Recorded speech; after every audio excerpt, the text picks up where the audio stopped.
Bonsoir à tous. Mon cœur est dans la joie d'être parmi vous ce soir. Toujours bon de dire ce que Dieu a fait dans notre vie. Et moi, je suis un garçon qui a toujours connu les réunions. Je suis tout petit dans les réunions, les chapiteaux. On a grandi dans la mission. Et moi, de mon plus jeune âge, ma mère est tombée malade. Et à l'époque, pas grand monde qui connaissait cette maladie-là. Il fallait qu'elle fasse du dialyse. Et donc mon père a parlé avec le médecin. Il a dit, monsieur, vous ne pourrez plus voyager. Moi, je sais que vous êtes des gens du voyage, il faudra choisir un pays, il faut rester sur place. Et donc, nous, on était dispatchés chez nous à Rouen, là-bas. On s'est mis là-bas. Donc, il y avait ma soeur qui était mariée là-bas, et donc on s'est mis là-bas. On s'est mis sur une place Digné. Et nous, comme je vous dis, on était toujours en mission l'été. J'avais des angles serviteurs. Et là, il n'y a plus de voyage pour nous. C'était terminé, tout le monde partait en mission, et nous, on était là sur la place, on ne voyageait plus. Et mon père, en traversant, il est venu de rétrograde. Il a commencé à boire. Et mon père, c'était un joueur de course après. Alors, j'ai grandi dans l'alcool. Mon père, l'alcool. Il m'a emmené sur les champs de course.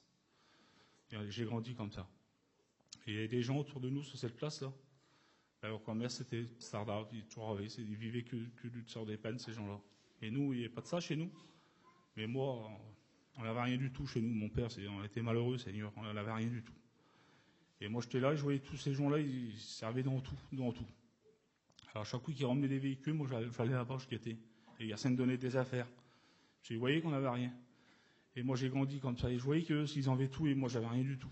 Et à l'âge de 13-14 ans, je leur donnais un coup de main à démonter les autos le soir. Mon père, quand j'étais couché, moi, j'étais avec le monde là-bas. Je démontais les voitures. Et à 15-16 ans, c'était mon commerce. Je faisais toujours avec eux, je revendais les autos. J'ai grandi comme ça dans la rue. Alors, l'été, tout le monde partait. Moi, j'étais toute seule, j'allais traîner des raclés, je connaissais les cités. Et j'ai devenu un voyou, je toujours avais, même pas la peine. Les gens, ils ne pouvaient pas nous supporter, quand on me laissait une place, c'était la misère. Ils étaient là encore, à cause de moi, tellement je faisais du dégât. Et moi, je vous dis, on avait grandi dans les choses de Dieu, et moi, je me rappelais toujours qu'il y avait Dieu, je savais, mais à l'âge de 15-16 ans, j'ai jamais pu rentrer dans la salle de chez nous. Et à 18 ans, je me suis marié. Et ma compagne, elle aussi, elle servait en ville. Elle allait dans les magasins, c'était son métier, à revendre. Et donc, quand je me suis marié de bonne heure, j'ai voulu refaire ma vie dans le monde. Alors, ma femme a travaillé de son côté, moi, je travaillais de mon côté. Un foyer qui vit dans le péché. Et moi, donc, je faisais que sortir avec mes amis, mes copains. Il y avait que ça qui comptait. Mes enfants grandissaient. Moi, il y avait que l'alcool et les sorties. Et les voitures et les habits, on vivait que pour ça. On vivait que pour le monde. Et donc, même après qu'on peut partir, moi, je partais plus. On avait pris un truc comme ça, on avait resté 20 ans sur place, c'était comme ça. Moi, je partais plus. À l'été, on sortait, on se mettait les places entre nous, comme ça, et c'était comme ça. Et donc, mon foyer, c'était une catastrophe, parce que le diable avait tout détruit chez moi. Moi, quand je revenais le soir, c'était la guerre. Et je partais des 2-3 jours de chez moi avec des jeunes garçons. C'était, voilà ma vie. Et donc, comme je vous dis, je me souvenais qu'il y avait Dieu, toujours, et moi, je savais que c'était la solution pour moi. Parce que je suis un garçon qui n'avait pas de paix, je faisais plein de trucs. J'étais un garçon, quand on allait travailler le soir, j'étais violent avec les gradés, je faisais des trucs par la gloire de Dieu. Et donc, le soir, il fallait que j'ai de l'alcool pour dormir, ou la télé allumée. J'étais un garçon comme ça. Des fois, je voulais venir le jour. Je ne fumais pas le carreau. Je n'avais pas de paix. Le diable avait une tour montée, et il faisait ce qu'il voulait de moi. Et donc, je vous dis, c'est même pas la peine. Ce que je mangeais, c'était volé. Tout chez nous, c'était comme ça. On avait besoin de n'importe quoi, on allait en ville, on se servait. C'était comme ça. Voilà. Et donc, un bon soir, les partis des garçons, ils m'ont dit, il faut qu'on s'en va travailler en Bretagne, tu viens avec nous, oui. Le soir, les partis en Bretagne travailler. Et c'est pour vous dire que Dieu, il a un plan pour chacun de nous ce soir. Et moi, je savais qu'il y avait Dieu. Quand je vous disais, cet été, je vais partir en mission. Parce que j'ai des cousins qui sont serviteurs. Je vais essayer de partir avec eux. Mais Dieu, il n'est pas décidé comme ça. Donc, je suis parti avec ces garçons-là. Le soir, on a fait 400 km. Et arrivé là-bas, on devait faire une affaire là. De toute façon, une journée à gâter l'affaire là, ça n'avait pas été. En partant, on a fait une autre affaire. Donc, on a rentré avec les garagiers, il était à 11h, on a attrapé des garagiers chez eux sans la rentrer. Et moi, j'avais une garagier au sous-sol et un manoir, j'étais en bas. Avec elle. Et donc, les autres garçons sont avec les autres garagiers, on travaillait, tout le monde faisait son travail, moi, j'étais là avec elle. Pas un mot à dire cette garagier-là. Et normalement, ces garagiers, ils ont peur, comme on a quatre vareuses comme ça le soir, vous comprenez très bien. Elle disait pas un mot, et moi, j'étais là. Et elle m'a dit 2 mots, Seigneur, ça m'a bouleversé. Elle a dit, monsieur, je répondais pas comme ça. Elle a dit, monsieur, vous savez que Jésus revient. Elle a dit, vous restez dans votre position, vous êtes perdu. Seigneur, comment elle m'a dit ça? Je connaissais les réunions, les missions.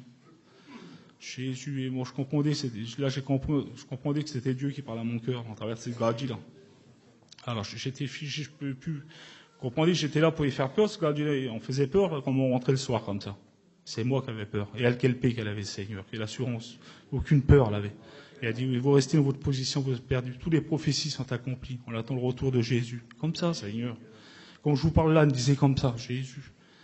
Ah, ça fait un garçon qui a passé, j'ai donné, je suis parti en haut. Et j'ai pas dit un mot à personne. Et on est parti, on a roulé toute la nuit pour rentrer chez nous. J'ai plus un mot dans l'auto. Et c'était dans mon cœur ce qu'elle m'avait dit là. Et je suis parti. Et bien je disais, Seigneur, cet été, je vais aller en mission, comme je vous disais. Mais là, le Seigneur avait déposé quelque chose dans mon cœur. Et donc, j'étais chez moi. Et donc l'homme est dur, il est orgueilleux. Et moi, j'ai repris ma routine avec les copains. Et donc, on roulait. Des fois, je partais faire des affaires avec ces garçons-là. Et après, je ne comprenais pas. Et moi, je disais, Seigneur, après, c'était le Seigneur qui parlait à mon cœur. Je dis, ce qui m'arrive quelque chose aussi, je vais passer l'éternité. Et cette pensée-là met toujours dans mon cœur, Seigneur. Il y a des mamans compliquées, vous comprenez. Il y a des mamans qu'il fallait qu'on... Et je dis, Seigneur, il m'arriverait quelque chose. Et ces garçons qui étaient avec moi, là, il n'y avait pas d'évangile pour eux. Ça n'existait pas. Ils ne connaissaient même pas. Ça veut dire quoi, l'évangile, les missions, ils ne savaient pas. Et eux, ils disaient, des fois, comment passer, ils disaient, moi, mieux de se faire prendre, je préfère une femme arabe. J'essayais de passer quand même. Moi, je dis, Seigneur, est-ce qu'ils s'en fout? Je préfère faire 10 ans, 15 ans de prison et une tournée vers le Seigneur. Moi, vous voyez, dans mon cœur, c'était plus pareil déjà. Et je vous dis, j'avais toujours la pensée de l'éternité, j'ai dit qu'il m'arrive quelque chose. Et donc, je vous disais, cet été, je partirai en mission, je vais m'approcher du chapiteau. Parce que j'avais un orgueil, j'avais mes amis. Et j'ai mon cousin de Charabo, il est venu à Rouen. Il est venu voir sa mère là-bas, pour passer 15 jours. Et comme il est venu me visiter. Et il voyait que mon foyer avait besoin de Dieu. Vous voyez, c'était un serviteur, lui, il voyait clair. Et moi, il serait bien que tu viennes à Réunion. J'ai dit oui, toujours oui. Moi. Et comme c'était toujours le Réunion, là, je m'étais un dé de portail, je m'en allais en vélo avec mes copains. Je faisais la fête. Et un soir, comme ça. Et donc, on faisait souvent la fête. C'est une chose terrible. Les gens normaux n'auraient pas pu vivre sur la place qu'on l'était. Hein. Et donc, j'avais un ami qui avait des chevaux de course avec. Et donc, je suis parti 24 heures en Bragne et je suis rentré chez moi. Et le lendemain, j'attendais mon beau-frère, il est venu de Paris, il est venu à la Réunion chez nous. Il dit, je l'attendais pour manger, j'attendais qu'il revienne à la Réunion. Et les garçons m'ont téléphoné. J'ai mon cheval qui court comme ça, et tu viens, non?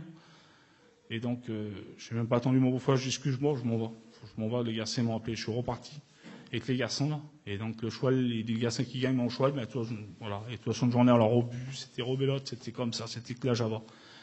Et donc, moi, je dis aux garçons, venez, on va en ville comme ça. Et le Seigneur connaît toutes choses. Et arrivé en ville, là, j'étais plus le même homme dans l'auto.